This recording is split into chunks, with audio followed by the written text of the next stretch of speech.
When horror movies claim they're based on a true story, it's most likely the film is more fiction and jump scares than it is fact. What makes Warner Brothers' The Conjuring stand out from its fellow paranormal rivals is its authenticity.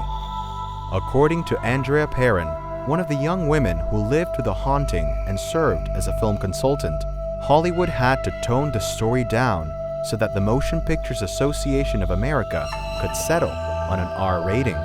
When director James Wan asked what could be done for a PG-13 rating, the MPAA replied, "Nothing. The film was simply too scary." This is the true story behind The Conjuring. Roger and Carolyn Perron moved into the old Arnold estate in Harrisville, Rhode Island, with their 5 daughters, Andrea, Nancy, Christine, Cindy, and April, in January of 1971. They believed the 14-bedroom home with its expansive 200-acre property would be an idyllic place to raise their children. When the home seller passed the keys to the Perron family, he only advised them, "Leave the lights on at night." They had no idea what he was referring to, but soon found out. On move-in day, the Perrons had to fight against a snowstorm and immediately started having experiences. Andrea Perron, who was only 12 at the time, recalls that she was handed a large box by her dad to place in the kitchen. As she walked into the dining room, she saw an oddly dressed man, who she politely greeted. In the kitchen, Andrea asked her mom who the man was, to which her mom replied there was no one. Her sisters then confirmed that the man had vanished, further foreshadowing events to come. The family dog and cats instantly did not trust the home. They were thrashing themselves, and before long the dog was dead. Shortly after, the cats left the home completely. At first, the family only experienced simple things like brooms going missing and odd scraping sounds. But soon, things worsened. Birds would fly into their windows and clocks would consistently stop at 3:07 a.m. Landline phones regularly had to be replaced because they would lift off the cradle until someone entered the room, after which they would slam back into the cradle. Blue lights were seen traveling through the home. Cindy Perron, the second youngest daughter, witnessed their freezer door open and close over and over as items were thrown out, and nearly every night she would hear spirits tell her that there were 7 soldiers buried in the wall. The dishwasher would turn itself on and toilets would flush themselves. The family would hear objects crash through windows and no shattered glass would be found. The spirits would make the home smell like rotting flesh and would repeatedly lift beds around 5:15 in the morning. The ghosts would try calling Nancy to the cellar well. The Perron daughters began to move around the house in packs because they were so afraid of what would happen next. Andrea Perron remembers, We traveled in numbers. We used the bathroom in multiples of 3 or more because there was an evil male presence in that house that frequently lurked. You couldn't use the bathroom without feeling like you were being watched. It was extremely uncomfortable. Their father, Roger Perron, at first denied that there was paranormal activity in the home. Andrea Perron explains It was a way to cope with the fact that he wasn't able to control his environment. but his wife was far too affected. Reportedly, Carolyn Perron was first taunted with pinches and slaps. Some have claimed she would feel searing pains where it would appear she had been pierced by a sewing needle. The family believed their mother was being tormented by one of the many spirits in the home. Her name was Bethsheba. Carolyn Perron looked into the history of the old Arnold estate and found that there may have been several deaths on the premises. The property itself dates back to 1680, when it was deeded to the Richardson family after being surveyed by John Smith, one of the original Virginia colonists. The land was then sold in large parcels to several families in the area, including the Arnold family, after which the estate was named. Allegedly, Mrs. John Arnold of the Arnold estate family hung herself in the barn at the age of 93. There may have been more women who killed themselves in the house by hanging as well.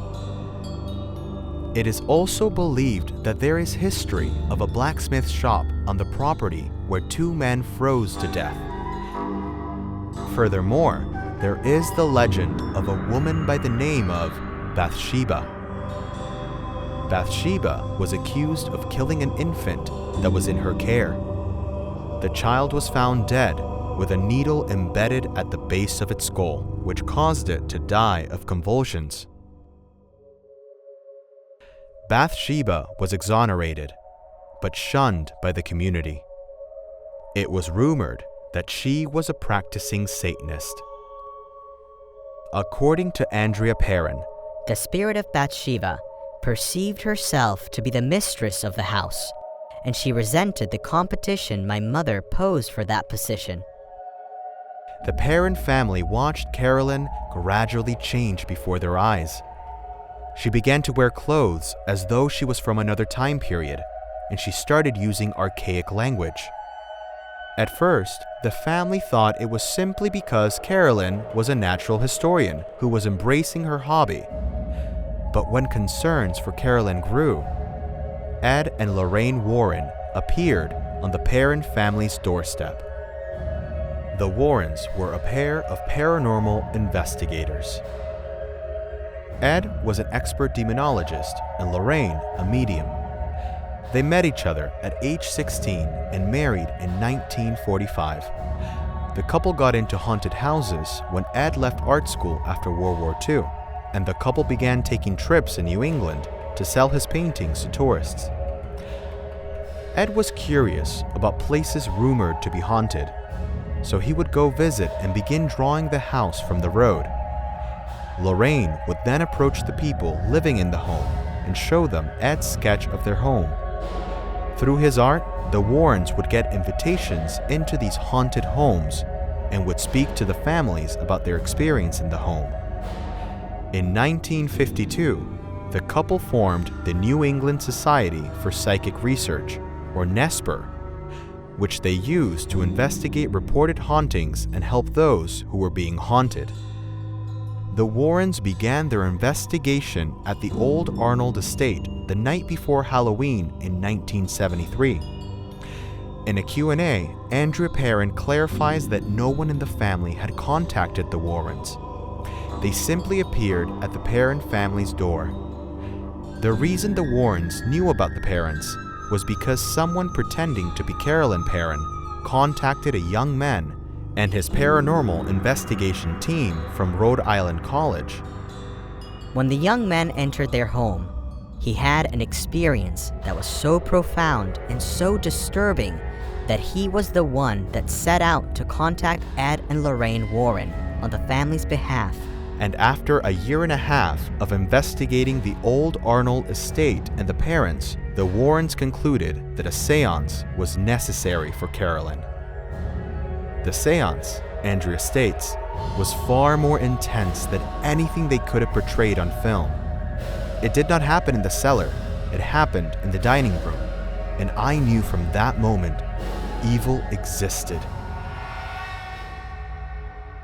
I will tell you that they brought a priest and a medium with them to the house, a full technical crew that were trying to film this event, and they inadvertently opened a door that they could not close. The medium invited the spirits in, and with them came something which attacked my mother. If she was possessed, it was for a brief period of time, but I saw it all with my own eyes, and what I know is that whatever attacked her was not of this world. It spoke through her in a language that does not exist on this planet, and it levitated her in the chair that she was in. And within a split second, when it was done curling her body into a ball, you would have expected to hear bones breaking. It threw her into the adjacent parlor about 20 feet away, in literally a split second. When my father tried to race to her side, Ed Warren grabbed his arm to stop him, and my father turned around and punched his lights out and took a man twice his size to the floor. Then, he told the Warrens to pack up everything that they brought to our home that night, including the medium and the priest and the technical crew that was filming and the audio people, and told them to get the hell out and never come back. Roger Perron did not want the Warrens' investigation to continue further because of the trauma the seance had put his wife through, which was unintentionally witnessed by 4 of their 5 children. The spirits were quiet for several months after the seance. But Andrea's mother kept wasting away. Unfortunately, the parents had to stay in the home due to financial instability. The family was finally able to, and compelled to leave in 1980 because Andrea's mother said that she wouldn't survive another winter. The parents started over on a newly built farm in Georgia, but they weren't entirely able to escape what the old Arnold estate had inflicted on them. Andrea explains, It resulted in a divorce between my parents. It began as distrust. My father, all but insinuating that we were not being honest with him, until he began having incidents and episodes of his own. But by that time, the damage was done, and it was too late. And his 5 little girls weren't sharing anything with him, and my mother had emotionally cut him off. She concludes, We thought that when we left the farm that we were leaving the spirits behind, and nothing could have been further from the truth. Profound attachments were formed, and have persisted lifelong. Because when you are touched by a spirit, it is a door that opens, that can never be closed again. And you can turn your back on it, and you can pretend that it doesn't exist, but eventually, something is going to reach out and tap you on the shoulder and make its presence known. Andrea discloses that the Warrens declared the old Arnold estate haunting the most compelling, the most intense, the most disturbing, and the most significant investigation they ever conducted.